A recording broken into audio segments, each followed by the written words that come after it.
The release of the 3.6 update from Wuthering Waves, it has given us many treasures from Sentinel Sheen's debut, our new Master King Chow, the Cat in the Netherlamps introduction, and Sui Sui's love hug. But one part that drew my attention is a certain name that was revealed. Swan Fang is but one corner of the chaos in Mangzhou. Unfortunately, I have no interest in Balanophora's petty schemes. This is a new name that we have not heard before, and although it is a very brief mention, it did get my wheels turning. What can we learn about this Balanophora individual before the next update? Let's first discuss the overseers that we already know about, starting with Scar, who was introduced very early on in the game and was our first antagonist.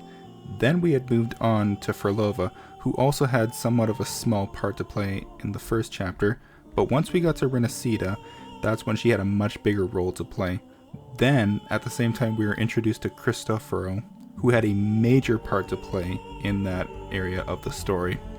Fast forward to Star Torch Academy, and while we're in Dr. Luke's office, we learn of many more names, starting with Hydra, who works on human evolution and body modifications, then Siren, who works alongside Hydra, Eris, who is a shadow operative in the New Federation, Zashiki Warashi, who is mostly confined to the Ashinohara region, and one more that is simply known as the Excellency. While researching this topic, I came across this image here that depicts an unknown overseer who is standing next to Frolova.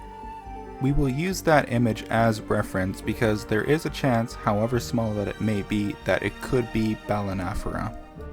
But let's get into the nitty-gritty of it. Balanophora is fascinating for many reasons. Her name isn't derivative of Greek mythology, like Hecate for Frolova or Arachnos for Cristoforo. Her name is botanical. A Balanophora is a kind of strange plant that is a parasite. It grows in dark areas, tropical forests, and sometimes underground. It feeds itself by absorbing water and nutrients from the roots of other trees. So based off of this little bit of information alone, we can already make some predictions on to how our new overseer will act. First, she's someone that's probably going to be someone who strictly operates in the shadows. Secondly, she doesn't fight out in the open like Scar, but rather acts like a parasite in our Mangzhou region, leeching off of disturbances and conflicts and manipulating others to do her bidding, for example, Muyu to steal the civilization capsule fragment. We can also infer that certain databases, such as the one that Dr. Luke has, isn't fully up to date and is probably somewhat incomplete. This may also go with the Black Shores databases as well, because there are probably many more overseers that we don't currently know about. Balanophora was also mentioned in 3.5 as the Lady in Red, and it is implied that we used to know who she was, with us possibly having crossed paths with her before we lost our memories.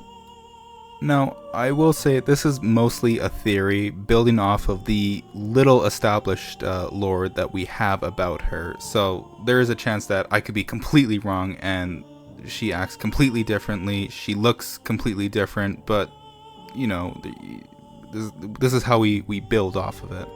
But all in all, we're not really going to know a lot of the answers to these questions until at least September 30th, where I believe that is when 3.7 will be released. So we have something to look forward to. Anyway, this has been fun for me to do. I really hope you guys enjoyed this different kind of video. If you did, definitely make sure to hit the like button and smash that subscribe button as well. It means a lot to me and it takes so little effort to do. This is Darth Baxter signing off.